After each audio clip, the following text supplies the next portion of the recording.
সমবেত সাথী ও বন্ধুগণ, গত 16 বছর বাংলাদেশের এমন কোন সেক্টর নাই শেখ হাসিনা যেখানে নির্যাতন করে না। বাংলাদেশের কোন মসজিদের ইমামের মেহরাব নিরাপদ ছিল না, কোন মসজিদের খতিবের মিম্বর নিরাপদ ছিল না, বাংলাদেশের কোন ওয়াজ মাহফিল ইসলামী সম্মেলনের স্টেজ নিরাপদ ছিল না। বাংলাদেশের প্রত্যেকটা সেক্টরে নির্যাতনের স্টিম রোলার কায়েম করেছিলেন শেখ হাসিনার সরকার। সংগ্রামী সাথী ও বন্ধুগণ, আজকে দেশ স্বাধীন সার্বভৌম বাংলাদেশ, দেশের স্বাধীনতা রক্ষা করতে হলে দেশের প্রতিরক্ষাকে মজবুত করতে হবে। শেখ হাসিনা ভারতের করত রাজ্যে পরিণত করার জন্য, দেশের প্রতিরক্ষাকে ধ্বংস করার জন্য 2009 সালে 57 জন আর্মি অফিসারকে একদিনে হত্যা করেছে। সংগ্রামী সাথী ও বন্ধুগণ, 2013 সালে আল্লামা আহমদ শফীর নেতৃত্বে আমরা শাপলা চত্বরে কেন দিয়েছিলাম? এই দেশের কোন সরকারকে ক্ষমতায় বসাইবার জন্য আমরা যাই নাই, কাউকে ক্ষমতার থেকে নামাইবার জন্য যাই নাই। আমরা শাপলা চত্বরে গিয়েছিলাম আল্লাহর নবীর ইজ্জত রক্ষার জন্য। আবু জাহেল রাসূলকে মাজনুন বলেছেন, চরিত্রহীন বলেন। আবু জাহেল রাসূলকে পাগল বলেছেন, কিন্তু মৃত্যু বলতে পারে নাই। বাংলাদেশের বাংলা ভাষা ব্যবহার করে বাংলাদেশের বলগাররা আল্লাহর নবীকে চরিত্রহীন বলেছে, পাগল বলেছেন, মৃত্যু বলেছে। আমরা তার বিচারের দাবিতে শাপলা চত্বরে সেখানে গিয়েছিলাম। শাহবাগে নাস্তিকার মুরতাদরা একত্রিত হয়ে যুদ্ধাপরাধীদের বিচারের দাবিতে রাত্র দিন 24 ঘন্টা সেখানে মাসের পর মাস এমন কোন অনৈতিক কার্যক্রম নাই যেটা তারা করে নাই। সেই জায়গার ভিতরে মাসের পর মাস সেখানে নারী পুরুষ একত্রিত হয়ে রাত্র যাপন করতে পারলো। এক রাত্র শাপলা চত্বরে আমরা থাকতে পারলাম না। শেষ রাত্রে তাহাজ্জুদরত, জিকিররত, সেজদারত, মুনাজাতরত আলেম ওলামায়ে কেরামকে পাখির মতো নির্বিচারে গুলি করে হত্যা করেছে। সংগ্রামী সাথী ও বন্ধুগণ, 2021 সালে বাংলাদেশের স্বাধীনতার 50 বর্ষপূর্তি পালন হবে। দেশটা শেখ হাসিনার বাবার নয়, দেশ শেখ হাসিনার নয়, দেশ বাংলাদেশের 18 কোটি মানুষের। আপনি দেশের 50 বর্ষপূর্তি পালন করবেন, পৃথিবীর যে কোনো দেশের প্রেসিডেন্টকে আপনি দাওয়াত করেন, আমাদের আপত্তি নাই। কিন্তু গুজরাটের কসাই, যিনি বাবরি মসজিদকে ভেঙে চুরমার করে দিয়েছেন, যিনি কাশ্মীরে মুসলমানদের রক্তে তার হাত বুঝেছেন, সেই মোদীকে আনার প্রতিবাদ আমরা করেছিলাম। পাখির মতো গুলি করে আমাদের 21 জনকে হত্যা করেছেন।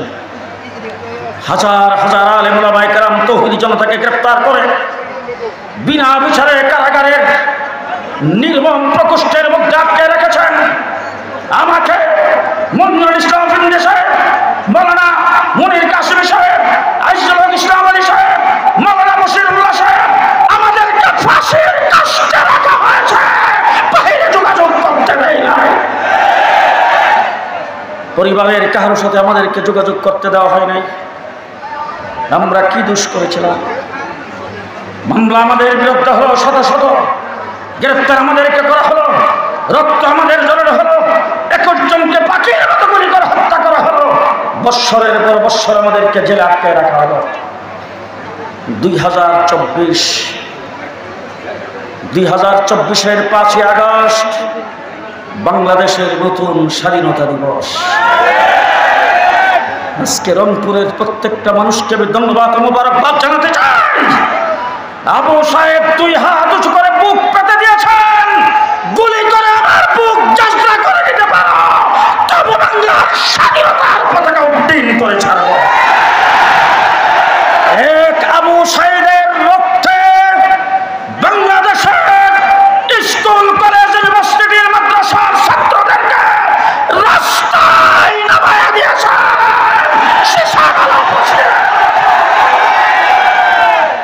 সংগ্রামী সাথী ও বন্ধুগণ, শেখ হাসিনা বাংলাদেশ থেকে বারবার আগে তিনি নাকি বাংলাদেশের সেনাবাহিনীর প্রধান, পুলিশ প্রধান, নৌবাহিনীর প্রধানদেরকে বলেছিলেন, আমি তোমাদেরকে এত পদোন্নতি দিয়েছি, আমি তোমাদেরকে এত সুযোগ সুবিধা দিয়েছি, এখন আমার কাছেও যেন কেউ না আসতে পারে, তাদেরকে ঠেকাও। তারা পরিষ্কার জবাব দিয়েছেন, ম্যাডাম, যার গায়ে গুলি লাগবে সে নিচে পড়বে, তার পাশে যিনি আছেন তিনি এক কদম পিছপা হবে না। ছাত্র জনতাকে ধন্যবাদ জানাই। আমার বন্ধুগণ, ছাত্র জনতা শুধু দেশ স্বাধীন করে নাই, দেশ স্বাধীনের পরে এই দেশের পুলিশ বাহিনী, পেটুয়া বাহিনী, আওয়ামী পুলিশ বাহিনী, আওয়ামী পুলিশ লীগ তারা কাজ থেকে অব্যাহতি দিয়েছেন। তারা বাড়িঘর ছেড়ে, অফিস আদালত ছেড়ে যখন চলে গিয়েছেন, রাস্তাঘাট যখন ফাঁকা হয়েছে, আমার দেশের ছাত্র জনতা দেশ পাহারা দিয়েছেন, ট্রাফিকের কাজও করেছেন। আমরা স্কুল কলেজ ইউনিভার্সিটি মাদ্রাসার ছাত্ররা মিলে দেখায় দিয়েছি, তোমরা সামনে যদি এমন কেউ অব্যাহতি নেও, দেশ আমরাও চালাইতে পারি। সাধু সাবধান, 15 বৎসর অনেক কিছু করেছ, সেদিন ভুলে যাও, সেদিন ভুলে যাও। নতুন বাংলাদেশ স্বাধীন হয়েছে, নতুন বাংলাদেশ স্বাধীন হয়েছে। 7 জন লোকের মৃত্যুতে যদি 21শে ফেব্রুয়ারি ভাষা দিবস পালিত হতে পারে, 71-এ মুক্তিযুদ্ধ করে পাকিস্তান হানাদার বাহিনীর থেকে দেশ স্বাধীন করে যদি স্বাধীনতা দিবস পালিত হতে পারে, আগামী দিনে 5ই আগস্ট 2024 নতুন স্বাধীনতা দিবস পালিত হবে। স্বাধীনতা দিবস পালিত হবে। কে কে রাজি আছেন হাত তুলে দেখা।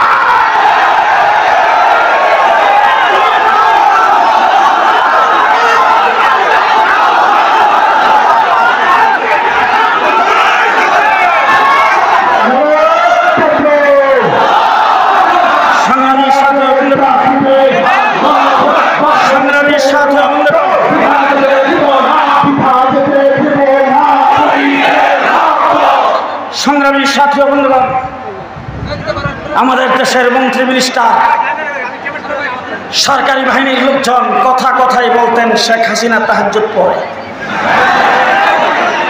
তিনি নাকি সকালবেলা কোরআন শরীফ তেলাওয়াত করে না করে কোনো কাজ করেন না।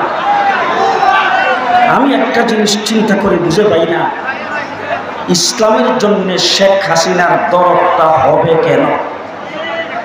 তার একমাত্র সন্তান আপনাদের এই রংপুরেরই সওয়াল,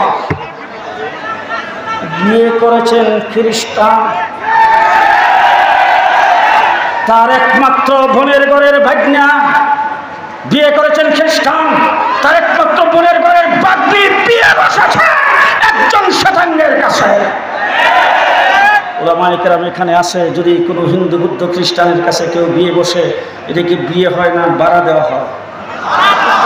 কথা আসতে বলেন কেন? শেখ হাসিনা কি জন্য ইসলামের জন্য দরদ হবে? আজকে শেখ হাসিনার ভাগ্নি লন্ডনের এমপি, সেখানে তিনি আশ্রয় চেয়েছেন, লন্ডন থেকে পরিষ্কার তাকে নিষেধ করে দেওয়া হয়েছে। শেখ হাসিনার ছেলের বউ আমেরিকান নাগরিক আশ্রয় চেয়েছেন, সেখান থেকে প্রত্যাখ্যান করেছে। ইউরোপের 23টা রাষ্ট্রে আশ্রয় চেয়েছে, সেখান থেকে প্রত্যাহার করেছেন। চীনে আশ্রয় চেয়েছে, সেখান থেকে প্রত্যাহার করেছে। কানাডায় আশ্রয় চেয়েছে, সেখান থেকে প্রত্যাহার করেছে।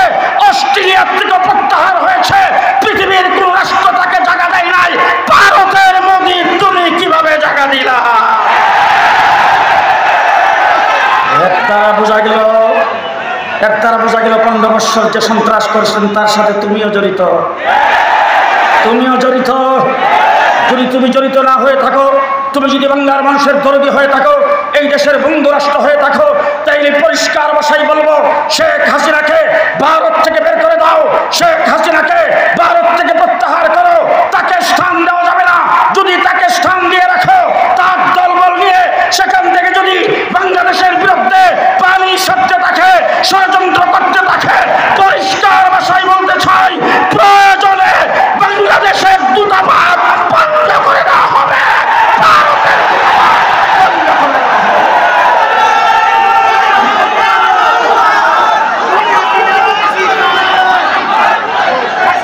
সংগ্রামীর সাথী ও বন্ধুগণ, সংগ্রামীর সাথী ও বন্ধুগণ, আরেকটি কথা বলতে চাই।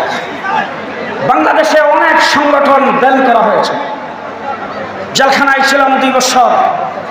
জেলখানার ভিতরে একদিন আমাকে কুঠি চালান করবে একজন মানুষকে আমার সাথে গাড়িতে উঠেছে। উনি আমার পাশে এসে বলতেছে, হুজুর আপনি জেলখানায় আসছেন শুনে খুবই দুঃখ লাগছে। আজকে আপনাকে পাইছি, আমার কিছু ইতিহাস আপনার কাছে বর্ণনা করব। কাশিমপুর কারাগার থেকে নিয়ে তিনি ঢাকা কেন্দ্রীয় সেই কোর্ট পর্যন্ত আমার কাছে ইতিহাস বর্ণনা করেছেন। তিনি একজন কোরআন শরীফের প্রচারক। তাকে দলে নিয়ে তার নামের একটা দল নিজেরা প্রশাসনে বানিয়েছেন। সেই দলের নাম হলো আল্লাহর দল। আল্লাহর দলের নিজেরা পুলিশেরা নিজেরা আল্লাহর দলের কিছু উদ্দেশ্য লক্ষ্য, যেটা দেশের জন্য ক্ষতিকর, যেটা সন্ত্রাসের সাথে মিল, এরকম কিছু করে দলটাকে ঘোষণা দিয়ে বের করে তাদেরকে যাবজ্জীবন কারাদণ্ড দিয়েছেন।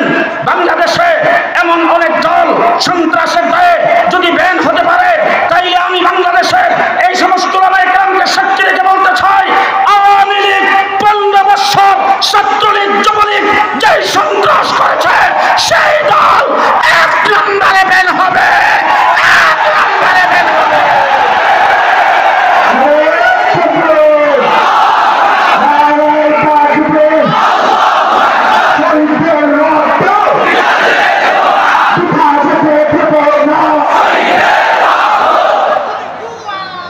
সন্ত্রাস সংগ্রামী সাথী বন্ধুগণ, 2021 সালের আগে গোটা 15 বছর আমরা যখন ফোনে কথা বলতাম, আমাদের ফোনের মধ্যে আরই কথা ছিল। কোথায় কথা বলেছি, কার সঙ্গে কথা বলেছি, সব তাদের কাছে রেকর্ড। সেই শেখ হাসিনা বিদায় হয়েছে, প্রযুক্তি কি বিদায় হয়েছে? প্রযুক্তি বিদায় হয়েছে। তাহলে বর্তমান অন্তর্বর্তীকালীন সরকারকে বলবো, যদি আগের সেই প্রযুক্তি থাকে, সেই প্রযুক্তির মাধ্যমে চিরুনি অপারেশন করে আওয়ামী লীগ যেমন বলেছিল মাটির নিচ থেকে হলেও তাদেরকে ধরতে হবে, আজকে আমিও বলতে চাই আওয়ামী দূষকদেরকে মাটির নিচ থেকে বের করে দিতে হবে। শেষ কথা বলবো, ফাঁসির কাস্টে অনেকে ঝুলে জেলখানার ভিতরে। যেখানে ফাঁসি দেওয়া হয় সে জায়গাটাও দেখে এসেছি। রাতের 12টা 1 মিনিটে সেখানে ফাঁসি দেওয়া হয়। আমি আজকে রংপুরের মাটিতে দাঁড়ায় দাবি করব, অন্তত ফাঁসি দেন, বিচার করেন, কোর্টের মাধ্যমে করেন, জেলখানার ভিতরে দেন, আমাদের কোনো আপত্তি নাই। কিন্তু আবু সাইদের বুক যেই ব্যক্তি গুলি করে যাত্রা করেছে, আর যেই শেখ হাসিনা স্বরাষ্ট্রমন্ত্রী ওবায়দুল কাদের, হাসান মাহমুদ, আর সেই আইনমন্ত্রী যাদের হুকুমে এই কাজটি করেছেন, তাদেরকে রংপুরের কোর্টের সামনে প্রকাশ্যে ফাঁসির কাষ্ঠে ঝুলিয়ে দিতে হবে।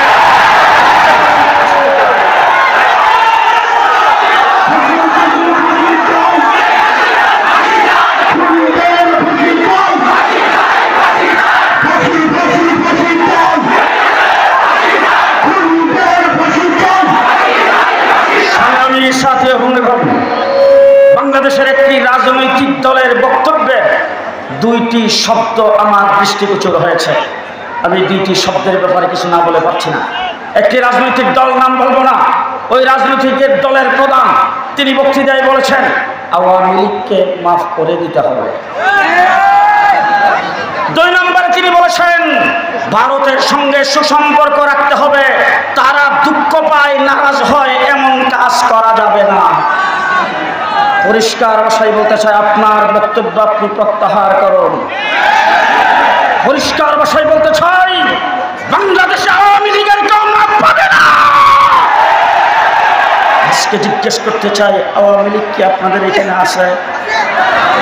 জি, 2024-এর 5ই আগস্টের পরে আমি তুলা রাশি দিয়া বাড়ি সালাম দিয়া কাউকে পাই নাই। জেলখানার ভিতরে বলেছিলাম,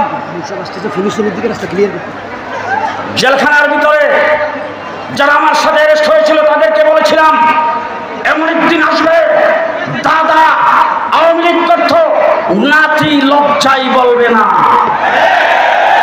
আজকে সে অবস্থার সৃষ্টি হয়েছে কিনা? আরো জোরে বলেন, আরো জোরে বলেন। পরিষ্কার ভাষায় বলছি, বাংলাদেশে যদি সামনে নির্বাচন হয়, নির্বাচনে যদি কোনো পাইধারা করে নৌকা মারখানিয়া কেউ আসে, নৌকাকে বুড়ি গঙ্গায় ভাসায় দিতে হবে, ভাসায় দিতে হবে। ধন্যবাদ জানাই রংপুরবাসীকে, ধন্যবাদ জানাই মৌলানা ইদ্রিস আলীকে, ধন্যবাদ জানাই মৌলানা ইউনূস সাহেবকে এবং তার সহযোগীদেরকে আজকের এই সমাবেশ উপহার দেওয়ার জন্য। রংপুর বিভাগে হেফাজতে ইসলাম মজবুত শিশাডালা প্রাচীরের মতো সংগঠন হবে, প্রত্যেকটা জেলায় জেলায় শানের সালাত সম্মেলন হবে। নাসরুম মিনাল্লাহ, ফাতহুন করিম, ওয়াবাশশিরিল মুমিনিন।